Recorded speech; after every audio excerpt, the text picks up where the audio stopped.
என்ன போட்டிருக்கு? சகல நற்குணத்தின் கனி. நல்ல குணத்தினுடைய நல்ல நற்குணம். நற்குணம் சற்குணம் அப்படின்னு பேர் இருக்குது சிலருக்கு. குணவதின்னு பேர் இருக்குது சில பொம்பளைகளுக்கு.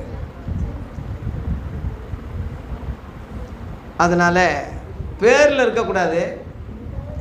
உண்மையிலேயே சகோதரிகள் மனசு எப்படி இருக்கணும்?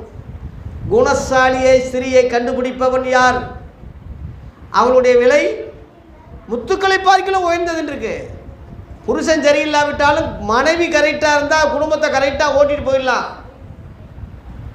புருஷன் எவ்வளோதான் அயோக்கியனாக இருந்தாலும் அடங்காதவராக இருந்தாலும் மனைவியினுடைய நடக்கையினாலேயே புருஷனை ஆதாயப்படுத்தி கொள்ளலாம்னு 1 பேதுரு 3ஆம் அதிகாரத்தில் பேதுரு சொல்லியிருக்கான்.